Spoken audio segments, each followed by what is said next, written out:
अस्सलाम वालेकुम। मैं homeopathic doctor Iram Bhatt, vice chairperson COH Pakistan. आज का जो हमारा टॉपिक है वो है टेनिस एल्बो।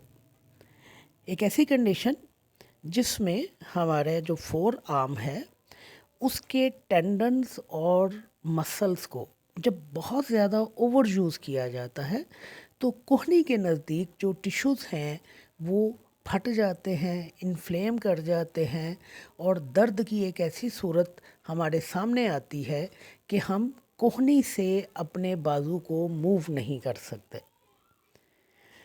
तो ये कंडीशन जो है मेडिकली टेनिस एल्बो कहलाती है। टेनिस आम जो आपने एक गेम है हमारी, आपने नाम भी सुना होगा, मैचेस भी देखा होगा। तो ये टेनिस एल्बो वो है कि जब मसल्स, फोर आर्म के मसल्स जो बहुत ज़्यादा इस्तेमाल होते हैं तो फिर उसके नतीजे में जो तकलीफ़ सामने आती है उसे टेनिस एल्बो कहते हैं। लेकिन ज़रूरी नहीं है कि ये मर्ज़ जो है या ये जो बीमारी है उन्हीं खिलाड़ियों में आए जो टेनिस खेलते हैं। कोई भी फ़र्द, चाहे वो मर्द है चाहे वो औरत है, जब उसके कोहनी के नज़दीक वाले फोर आर्म वाले जो टेंडन्स और मसल्स हैं बहुत ज़्यादा मुसलसल इस्तेमाल में आएंगे तो उसके नतीजे में, जिस तरह मैंने कहा कि वहाँ से टिश्यू जो है वो टीयर कर जाते हैं, फट जाते हैं, इन्फ्लेमेशन हो जाती है और मूवमेंट जो है हमारी वो लिमिटेड होकर रह जाती है। तो लिहाजा ये मर्ज़ टेनिस खेलने वाले खिलाड़ियों के अलावा किसी भी फ़र्द में हमारे सामने आ सकता है, क्योंकि उसके पीछे जो रीज़न है ना वो उन मसल्स और टेंडन्स का मुसलसल इस्तेमाल है। अब आप देखें कि जो लोग कारपेंटर हैं वो भी उस मसल और उस टेंडन को बहुत ज़्यादा इस्तेमाल करते हैं। जो लोग पेंटर हैं उनमें भी इन टेंडन और मसल का इस्तेमाल बहुत ज़्यादा होता है। जो वायलिन बजाते हैं वो भी इन मसल और टेंडन का बहुत ज़्यादा इस्तेमाल करते हैं। तो लिहाजा कोई भी ऐसा शख्स जो अपने फोर आर्म के टेंडन और मसल को बहुत ज़्यादा मुसलसल, ये नहीं कि सिर्फ बहुत ज़्यादा इस्तेमाल कर रहा है, मुसलसल बहुत ज़्यादा इस्तेमाल करता है, तो सूरत में फिर ये मर्ज़ जो है हमारे सामने आता है। इसको टेनिस एल्बो भी कहते हैं और इसको लेटरल एपिकॉन्डिलाइटिस भी कहते हैं। बहुत कम आबादी जो है वो इस मर्ज़ का शिकार होती है, यानी आप कह लीजिए कि आबादी का 1 से 3% जो है इस मर्ज़ का शिकार होता है और 6 महीने से लेकर 2 साल तक का अरसा जो है इस तकलीफ़ के रफ़ा होने में लगता है। लेकिन अदाद शुमार बताते हैं कि 10 में से 9 केसेस जो है मुकम्मल 1 साल के अंदर अंदर सही हो जाते हैं और पेशेंट जो है वो ठीक हो जाता है। तो इसके पीछे जो कॉज आता है वो यही है कि आपने बहुत ज़्यादा ओवर लिफ्टिंग कर ली, बहुत ज़्यादा आपने स्ट्रेन कर लिया, यानी ज़ोर बहुत ज़्यादा लगा लिया, जिसके नतीजे में आपके टिश्यूज़ जो हैं वो फटते हैं और ये तकलीफ़ हमारे सामने आती है। सिम्टम्स जो हमारे सामने आते हैं उनमें एक तो यही कि पेन बहुत ज़्यादा पाई जाती है, स्टिफनेस पाई जाती है, कोहनी जो है वो स्वेल कर सकती है, दुखन पाई जाती है, पेशेंट जो है अपने बाजू को ऊपर नीचे नहीं कर सकता, किसी चीज़ को लिफ्ट नहीं कर सकता, ना ही अपने बाजू को झुका सकता है, क्योंकि कोहनी का जोड़ जो है वो मुतासिर हो गया। कोहनी के इर्द गिर्द के जो टिश्यूज़ हैं वो मुतासिर हो गए, इन्फ्लेम कर गए, तो लिहाजा आपकी मूवमेंट जो है वो लिमिटेड होकर रह जाएगी। पेशेंट छोटी से छोटी चीज़ को भी ग्रिप नहीं कर सकता, जैसे वो कप नहीं पकड़ सकता, कलम नहीं पकड़ सकता, किसी के साथ शेक हैंड नहीं कर सकता और इवन जो दरवाज़े की नॉब घुमाना है वो नॉब भी नहीं घुमा सकता है। तो दर्द की वजह से, स्टिफनेस की वजह से उसकी जो मूवमेंट है वो लिमिटेड होकर रह जाती है। अब मेडिसिन के अलावा भी आप इस मर्ज़ को मैनेज कर सकते हैं कि जैसे अगर आप का जो बाजू, जो साइड आपकी मुतासिर हुई है, अगर आप उसको रेस्ट पोजीशन के ऊपर लेके चले जाएं और उन तमाम एक्टिविटीज़ से बचें जो दर्द बढ़ा रही हैं, तो आपको आराम आना शुरू हो जाएगा। अगर आपको पता चल रहा है कि आपकी कोहनी मुतासिर हो गई है तो फिर उस सूरत में यह है कि आप बर्फ़ की टिकोड़ करें, वहाँ पर फ़िज़ियोथेरेपी करें। और वो लोग जानते हैं जो फ़िज़ियोथेरेपी करते हैं कि मसल्स को किस तरह मसाज करना है या टेंडन को किस तरह मसाज करना है, तो उस सूरत में भी आपको फ़ायदा हो सकता है। तो ये इसकी जो मैनेजमेंट है वो मेडिसिन के अलावा इस तरह भी की जा सकती है। अब आते हैं हम अपने होम्योपैथिक ट्रीटमेंट की तरफ। अब हमारे ट्रीटमेंट में मर्ज़ के नाम तो बहुत कम दवा इस्तेमाल होती है। हम लोग हमेशा टोटलिटी ऑफ सिम्टम्स की बुनियाद पर, करेक्टरिस्टिक सिम्टम की बुनियाद पर पेशेंट के लिए मेडिसिन की सिलेक्शन करते हैं। अब मैंने आपको इसके सिम्टम्स में बताया है कि पेन आती है, स्टिफनेस आती है और सोरनेस पाई जाती है। मूवमेंट जो है आपकी लिमिटेड हो जाती है और इवन आप अपने बाजू को पूरी तौर पर खोल भी नहीं सकते हैं। अब कॉजेज़ इसके पीछे क्या है? कॉज एक ही है कि आपने टेंडन और मसल को बहुत ज़्यादा मुसलसल ओवर यूज़ कर लिया। कॉज इसका पीछे ये आ गया, सिम्टम्स आपके पास आ गए। अब देखिए हम अपनी होम्योपैथिक मेडिसिन की सिलेक्शन किस तरह करेंगे। मसल और टेंडन इसमें इन्वॉल्व हो रहे हैं, तो पहले देखिए कि हमारी कौन सी मेडिसिन हैं जो मसल और टेंडन के ऊपर बेहतरीन काम करती हैं और वजह शोहरत रखती हैं। फिर पेन का करेक्टरिस्टिक देखिए और उसके बाद मोडेलिटीज़ को देखिए कि हमारे पास पेशेंट की मोडेलिटीज़ क्या आ रही हैं। तो जब आप ये 3 चीज़ें सामने रखेंगे तो आप इस चीज़ को भूल जाइए कि मर्ज़ का नाम क्या है। आपने पेशेंट के सिम्टम्स को अपने सामने रखना है और आपने पेशेंट के लिए मेडिसिन की सिलेक्शन करनी है। टर्मिनोलॉजी का पता होना इसलिए ज़रूरी है कि बाद औक़ात हमारे पास पेशेंट जो है पढ़े लिखे आ जाते हैं। वो अपने मर्ज़ को नेट के ऊपर सर्च करके या मुख्तलिफ़ डॉक्टरों से जब मिल के आते हैं तो उन्हें पता होता है कि उनके मर्ज़ का क्या नाम है। तो जब हमारे पास आकर वो ये कहें कि जी मुझे डॉक्टर साहब टेनिस एल्बो है, अब हम सोच में पड़ जाएं कि ये टेनिस एल्बो होता क्या है। इसलिए हमारे पास टर्मिनोलॉजी के हवाले से इल्म होना बहुत ज़रूरी है। यही वजह है कि होम्योपैथी में मैं जब अपने लेक्चर्स तैयार करती हूँ तो मैं सिर्फ मेडिसिन के ऊपर लेक्चर तैयार नहीं करती हूँ।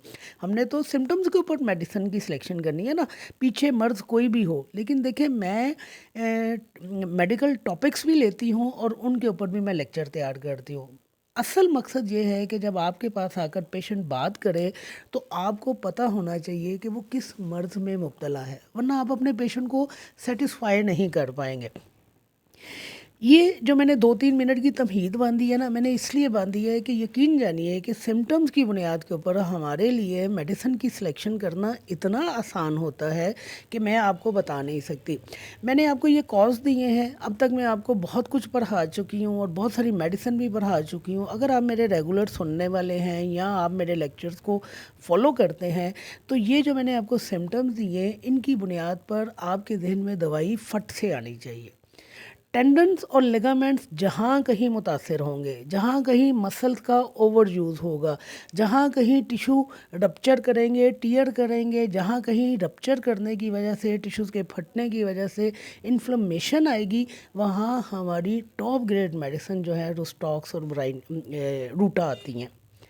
अब जब ये 2 मेडिसिन आएंगी तो आपको पता चल जाएगा कि पेशेंट आकर आपको स्टिफनेस की भी शिकायत कर रहा है, पेशेंट दर्द की भी शिकायत कर रहा है और पेशेंट बता रहा है कि वो अपनी कोहनी को मूव नहीं कर पा रहा, वो किसी से हाथ नहीं मिला पा रहा, वो छोटी से छोटी चीज़ ग्रिप नहीं कर पा रहा है। तो वहाँ पर आपको एक मोडेलिटी जो है हेल्प कर देगी कि आपने किस मेडिसिन की सिलेक्शन करनी है। सिम्टम्स तो वही है ना जो मैंने आपको शुरू में बता दिए। अब रुस्टॉक्स की मोडेलिटी क्या है कि रुस्टॉक्स में पहली हरकत जो है तकलीफ़ दे होती है। पेशेंट जब रेस्ट की पोजीशन में होता है तो उसकी लामात में ज़्यादती होना शुरू हो जाती है, लेकिन जैसे जैसे पेशेंट अपने आप को हरकत देता है तो उसकी अलामात में अफाका होना शुरू हो जाता है। लिहाजा अगर आपको पेशेंट आ गई अपनी कोहनी के हवाले से या मर्ज़ का नाम लेकर ही आपको कहे कि मुझे टेनिस एल्बो है, या अपने सिम्टम्स आपको बयान करे, तो आपके लिए उसकी मोडेलिटी को जानना बहुत ज़रूरी है। अगर वो ये कहता है कि जब मैं पहली मूवमेंट करता हूँ, बाजू को खोलने की कोशिश करता हूँ, हाथ को हरकत देने की कोशिश करता हूँ, लेकिन मुझे बहुत ज़्यादा तकलीफ़ होती है, मेरी कोहनी जो है, मेरा बाजू फोर आर्म जो है वो अकड़ा हुआ होता है, बहुत सख्त है, स्टिफ है, मुझे दुखन है, पेन है, लेकिन जैसे जैसे मैं हरकत देना शुरू करता हूँ मेरी इलामात में अफाका होना शुरू हो जाता है। तो वहाँ हमारी दवाई जो है वो रुस्टॉक्स बन जाती है। और मैंने आपको 2-3 दफ़ा पहले भी बताया है कि जहाँ कहीं आपने रुस्टॉक्स को इस्तेमाल करना है, आपने रूटा को नहीं भूलना। रूटा जो है रुस्टॉक्स के लेवल की मेडिसिन है। रूटा में भी स्टिफनेस पाई जाती है, रूटा में भी पेन पाई जाती है, इन्फ्लेमेशन पाया जाता है, टियर ऑफ मसल पाया जाता है, और फिर रूटा का ख़ास असर जो है वो टेंडन्स और लिगामेंट्स के ऊपर है। तो जब टेंडन्स की इन्वॉल्वमेंट आ गई, उसके इन्वॉल्व होने की वजह से आपकी कोहनी की मूवमेंट ख़त्म होकर रह गई, आपके बाजू की मूवमेंट ख़त्म होकर रह गई, तो आपने रूटा को इस्तेमाल करना है। अब ब्राइनिया हमारी वो मेडिसिन है जिसमें ये सारी चीज़ें पाई जाती हैं। पेन भी पाई जाती है, स्वेलिंग भी पाई जाती है और स्टिफनेस भी पाई जाती है। लेकिन देखिए ब्राइनिया का करेक्टरिस्टिक या ब्राइनिया की मोडालिटी जो है रुस्टॉक्स के बिल्कुल ऑपोजिट हो गई। रुस्टॉक्स में क्या है कि पहली हरकत तकलीफ दे है और जैसे जैसे हरकत करता है आराम आना शुरू हो जाता है। और ब्राइनिया में क्या है, जैसे जैसे मुकम्मल आराम की हालत में आता है वैसे वैसे पेशेंट ठीक होना शुरू हो जाता है। ज़रा सी मामूली सी लीस्ट मूवमेंट जो है उसकी लामत में ज़्यादती कर देती है। लिहाजा अगर रुस्टॉक्स के रिवर्स आपको मोडालिटी मिल रही है तो वहाँ आपकी दवाई जो है वो ब्राइनिया हो जाएगी।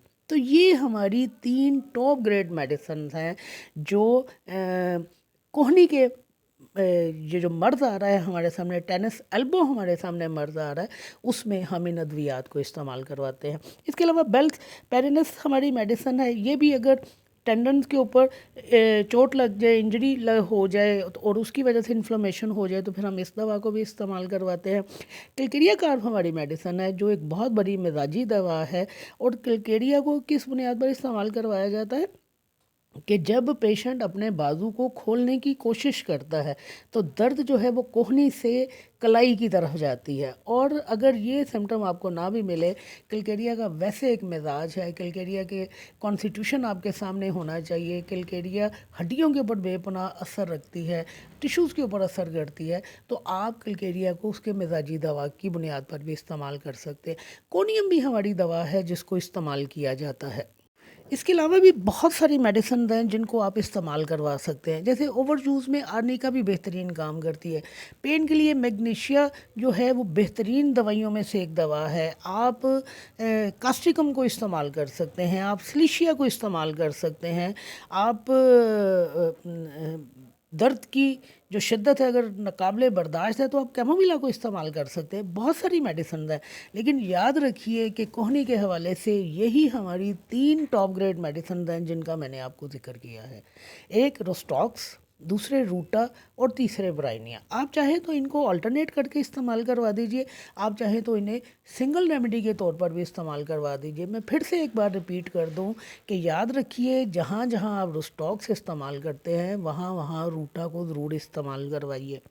रूटा की शोहरत जो है वो आँखों के हवाले से है, मोच के हवाले से है, लेकिन रूटा जो है लिगामेंट्स की, रूटा जो है टेंडन्स की बेहतरीन दवाइयों में से एक दवा है और इसका दर्जा जो है वो रुस्टॉक्स के बराबर है। बाकी आप चाहें तो करेक्टरिस्टिक सिम्टम्स की बुनियाद पर और टोटलिटी ऑफ सिम्टम की बुनियाद पर कोई भी मेडिसिन इस्तेमाल कर सकते हैं, लेकिन यही वो हमारी 3 टॉप ग्रेड मेडिसिन हैं जिनको आपने अपने जहन में रखना है और नज़रअंदाज नहीं करना है। शुक्रिया।